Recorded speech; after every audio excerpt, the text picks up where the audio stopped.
بسم اللہ الرحمن الرحیم۔ معزز خاتم حضرات، السلام علیکم ورحمۃ اللہ وبرکاتہ۔ کیا نبی اپنی قوم کے اعمال کا ذمہ دار ہوتا ہے؟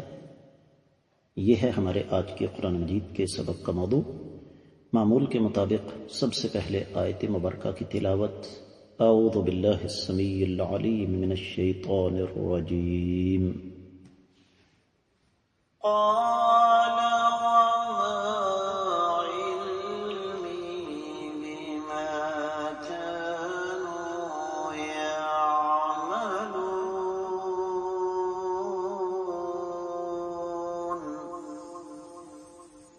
قال وما علمي بما كانوا يعملون۔ معزز خاتم حضرات، اللہ رب العزت کی پاکیزہ کتاب قرآن مجید پارہ ہے 19واں سورہ مبارکہ کا نام الشعراء اور اس سورہ مبارکہ کی آیت مبارکہ ہے 112۔ یہ آیت مبارکہ دراصل جواب ہے سیدنا نوح علیہ السلام کی طرف سے اپنی قوم کو۔ جب سیدنا نوح علیہ السلام نے اپنی قوم کو دعوت دی تو کہنے لگے کہ انؤمن لک واتبعک الارذلون، ہم آپ پر ایمان لائیں جبکہ آپ کی پیروی کرنے والے تو حقیر لوگ ہیں۔ اس کا جواب دیا سیدنا نوح علیہ السلام نے۔ اللہ فرماتے ہیں قال، سیدنا نوح علیہ السلام نے ارشاد فرمایا وما علمی، مجھے کیا خبر، بما، اس چیز کے بارے میں، کانوا، وہ لوگ تھے، یعملون، عمل کرتے۔ با محاورہ ترجمہ سمجھ فرمائیے گا۔ سیدنا نوح علیہ السلام نے ارشاد فرمایا مجھے کیا خبر کہ وہ کیا کچھ کیا کرتے تھے، ان کے اعمال، ان کے کاروبار کیا تھے۔ امام ابن کثیر رحمۃ اللہ علیہ ارشاد فرماتے ہیں کہ وَأَيُّ شَيْءٍ يَلْزَمُنِي مِنْ أَتْبَاعِ هَؤُلَاءِ لِي وَلَوْ كَانُوا عَلَىٰ أَيِّ شَيْءٍ كَانُوا عَلَيْهِ لَا يَلْزَمُنِي التَّنْقِيبُ عَنْهُ وَالْبَحْثُ وَالْفَحْصُ إِنَّمَا عَلَيَّ أَنْ أَقْبَلَ مِنْهُمْ تَصْدِيقَهُمْ إِيَّايَ وَأَكْلَ سَرَائِرِهِمْ إِلَى اللَّهِ، بلکہ وَأَكِلُ، معذرت چاہوں گا، وَأَكِلُ سَرَائِرَهُمْ إِلَى اللَّهِ عَزَّ وَجَلَّ۔ بڑے قیمتی الفاظ ہیں کہ سیدنا نوح علیہ السلام نے ارشاد فرمایا کہ مجھے ان پیروی کرنے والوں کی کس چیز کی ضرورت ہے؟ اگر وہ ذاتی نوعیت سے کوئی کام کیا کرتے تھے تو میں اس پر ان کی گرفت نہیں کر سکتا، نہ میں تلاش کروں گا، نہ میں تگ و دو کروں گا، بلکہ میری اصل ذمہ داری یہ ہے کہ اگر انہوں نے میرے اوپر نازل ہونے والی شریعت کی تصدیق کی ہے تو میں اس کو قبول کروں، اور جو ان کے خفیہ معاملات ہیں ان کو اللہ کے حوالے کر دوں۔ تفسیر ابن کثیر میں جو کچھ بیان ہوا وہ اتنا ہی۔ دیگر کتب تفسیر کا جائزہ لیا جائے تو اہل علم یہ ارشاد فرماتے ہیں، خاص طور پر امام ابن جریر، امام قرطبی، اور خاص طور پر امام قرطبی نے اس حوالے سے یہ بات تفصیل کے ساتھ لکھی ہے کہ قوم نے جب یہ اعتراض کیا کہ اے نوح علیہ السلام، آپ کی پیروی کرنے والے کمزور لوگ ہیں جن کو عزت کی، مال کی ضرورت ہے، تو سیدنا نوح علیہ السلام نے ارشاد فرمایا کہ بھئی میں ان کے باطن کو نہیں جانتا، میری ذمہ داری ہے کہ میں ان کے ظاہر کو دیکھوں۔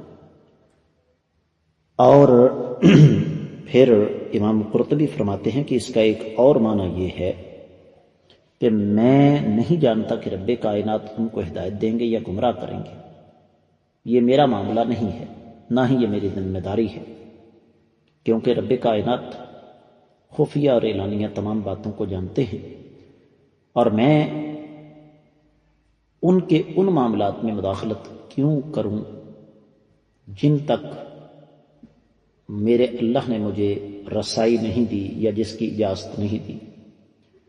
میرا کام ہے میں تبلیغ کروں، اور جو انسان جو بھی عمل کرے گا اس کا حساب اللہ تعالیٰ کے پاس ہے۔ اور اسی مناسبت سے پھر معزز خواتین و حضرات، اہل علم نے ایک اور بات بیان فرمائی ہے، اور وہ یہ کہ میرے اللہ نے مجھے حکم دیا کہ میں انہیں ایمان کی دعوت دوں، اور اگر وہ ایمان لے آتے ہیں تو اسے قبول کروں، اور یہی میرا معاملہ ہے۔ ان کا کاروبار، ان کا بزنس، ان کی تجارت، ان کے مالی معاملات کیا ہیں، اس سے میرا کسی قسم کا کوئی تعلق نہیں ہے۔ واحد تفسیر میں یہ لکھا ہے کہ سیدنا نوح علیہ السلام کے اس فرمان کا مطلب یہ تھا کہ اگر کوئی فقیر ہے یا غنی ہے، مالدار ہے، تو مجھے اس سے کیا لینا دینا، اور میں کسی کے خفیہ معاملات کی ٹوہ میں نہیں رہ سکتا، یہ اس کا اور اللہ تعالیٰ کا معاملہ ہے۔ اس لیے کہ اصل چیز تو تقوی ہے، ان اکرمکم عند اللہ اتقاکم، تم میں سے اللہ کے ہاں عزت اسی کی ہے جو زیادہ متقی اور پرہیزگار ہے۔ تو اگر یہ غرباء، فقراء، مساکین ایمان لائے ہیں تو ان کی عزت ہے۔ اگر کوئی امیر آدمی ایمان لائے گا تو یہ اس کی بھی عزت ہوگی۔ اس وقت وہ لوگ مجھے تمہاری نسبت زیادہ عزیز ہیں کیونکہ تم پتھروں کی پوجا کر رہے ہو، ان کے سامنے سجدے کرتے ہو۔ تو پھر رذیل، حقیر، کمتر کون ہوا، تم یا وہ؟ بے وقوف کون ٹھہرا، تم یا وہ؟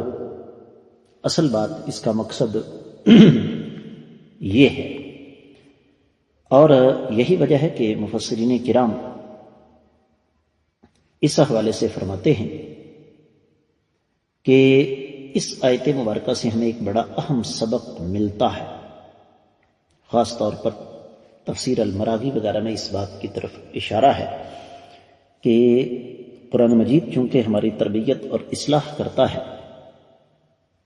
تو اسی کا ایک تسلسل یہ بھی ہے کہ اللہ تعالیٰ نے اس آیت مبارکہ کے ذریعے مجھے اور آپ کو یہ سمجھایا ہے کہ ہمیں جو ذمہ داریاں رب کائنات نے عطا فرمائی ہیں ان تک محدود رہنا چاہیے۔ کسی کے خفیہ معاملات کی ٹوہ میں رہنا یا کسی کی ذاتی زندگی میں بلا وجہ مداخلت، یہ شریعت کے مزاج کے سخت منافی ہے۔ اب ہم جب مسجد جاتے ہیں تو مسجد میں آنے والے لوگ، ان کا تعلق مختلف شعبۂ زندگی کے ساتھ ہوتا ہے، اور اللہ تعالیٰ کو صرف ایک چیز سے غرض ہے کہ میرے بندے حلال کمائیں اور حلال کھائیں۔ اب کوئی مزدور ہے، اس کے مقابلے میں کوئی کارخانہ دار ہے، کوئی فیکٹری کا مالک ہے، کوئی ٹرانسپورٹر ہے، کوئی ڈاکٹر ہے، کوئی پروفیسر ہے، کوئی صحافی ہے، کوئی وکیل ہے، کوئی چارٹرڈ اکاؤنٹنٹ ہے، کوئی دکاندار ہے، کوئی تاجر ہے، کوئی بزنس مین ہے، کوئی کسی شعبے کے ساتھ تعلق رکھتا ہے۔ شریعت کو اس سے کچھ لینا دینا نہیں۔ شریعت یہ کہتی ہے کہ جو اللہ اور اللہ کے رسول صلی اللہ علیہ وسلم کی اطاعت کے راستے پر چلے گا وہ شخص دنیا اور آخرت میں کامیاب ہے۔ اور یہاں سے ایک اور بڑی قیمتی بات معزز خواتین و حضرات ہمارے سامنے آتی ہے، اور وہ یہ کہ یہ جو معیارات ہم نے بنا رکھے ہیں، امام طبری نے اپنی تفسیر میں اس کی طرف اشارہ فرمایا ہے کہ یہ جو ہم نے دنیاوی معیارات بنا رکھے ہیں عزت اور احترام کے، کہ جناب جس کے پاس 4 پیسے ہیں عزت صرف اسی کی ہے، غریب آدمی کو محض اس وجہ سے حقارت کی نظر سے دیکھا جائے کہ اس کے پاس مال و دولت نہیں، یہ ہر دور میں اہل باطل کا شیوا رہا ہے۔ اہل حق انہوں نے کبھی بھی ان چیزوں کو معیار ہرگز نہیں بنایا۔ تو یہاں پر داعیان دین کے لیے بھی ایک سبق ہے کہ انہیں بھی اس نقطے پر خاص طور پر غور کرنا چاہیے آج، ابھی اور اسی وقت، کہ ہمارے ہاں عزت کا معیار دولت ہے یا کہ تقوی، اور یقیناً معیار تقوی ہی ہونا چاہیے۔ میں امید کرتا ہوں کہ آپ کو یہ آیتیں مبارکہ اچھی طرح سمجھ آ گئی ہوگی۔ اس کے ساتھ ہی آج کے سبق سے اجازت دیجیے۔ السلام علیکم ورحمۃ اللہ وبرکاتہ۔